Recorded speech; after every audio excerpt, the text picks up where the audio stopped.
Yesterday, we got a ton of information about the future of Valorant and what's coming this year and the years beyond. So in this video, I want to break down all of it and let you know what's coming to the game so you can get excited for the future of Valorant. First off, let's talk about one of the big things, Team Deathmatch. Revealed in the video, they announced that Team Deathmatch is going to be Valorant's next new mode, and that should be launching relatively soon.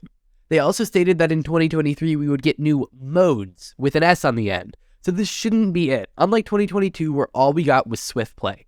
Also, I guess this could refer to the Premier Tournament mode, which we'll discuss later, but I expect we're going to get 2 or more little modes similar to Swift Play or Team Deathmatch.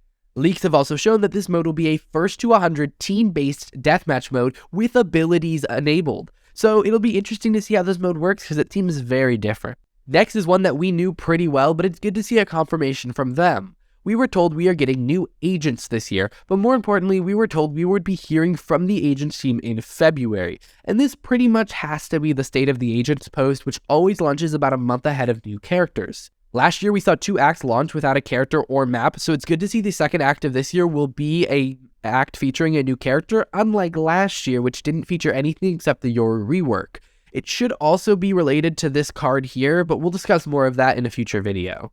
This one is a little pedantic, but we're also getting new maps this year, again with an S on the end of it. Now, he could be referring to Lotus plus 1 more, which would fit their cadence of 1 map per episode, but we've seen them break that with Pearl being the only map to launch last year, so we should be seeing at least 1 more map this year, which is really great to see. Next, we have a vague one. We were promised a, quote, new way to unlock content, and I'm not quite sure what this means yet. This could be the Premier Store or a completely new progression system. I believe it'll be the latter, as we've seen they are internally changing missions to maybe be loot box based, but that's all internal changes that may never come to light. Either way, I think they're going to address their issue of not having a great thing to award people. If they wanted to reward people with something meaningful, it has to be a new cosmetic only for that purpose. And I really hope they introduce a system where they can reward something else that's more useful to everyone than Radiantite, but doesn't have to be as unique as a new cosmetic. Next, they talked about Premier, and it's launching in 2023, and we've known that. But we did hear from them that there will also be a global beta that comes out this year as well, meaning we may be seeing it sooner rather than later, but I'd guess it'll launch in July with the new episode. The final bit of news from the video involves new platforms, including mobile, Xbox, and PlayStation. They announced that development is still underway, but it's taking longer than expected. I think most people were expecting mobile Valorant to launch in 2023 and console Valorant to launch in 2024, but I personally think they're going to be getting pushed a year, with 2023's big feature being Premiere, 2024 being mobile, and 2025 being Xbox and PlayStation. This leaves a big release for each year and keeps the game from feeling stale, as they're always doing something big. I mean, when was the last time Valorant did something big, quote unquote, in the game? It's been mostly new maps and characters.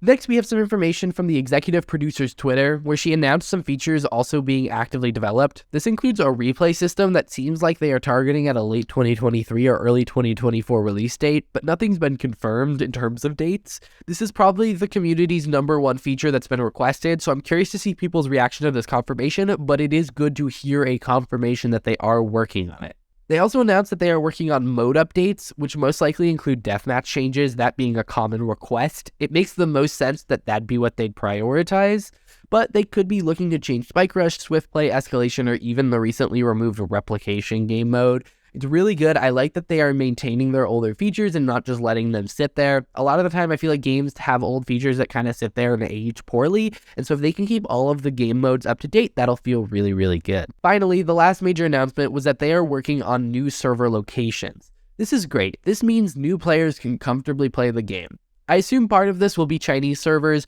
as the game was recently approved to be launched in China, but I'd expect even more servers around the world to add more players to this wonderful game. Alrighty, that was a lot. There's a lot of stuff being worked on for the game, and it all seems great. Let me know all of your thoughts in the comments below. If you enjoyed this video, hit that like button and check out this video where I talk about what features I really want to see in the game that aren't necessarily confirmed, but I think would make great additions.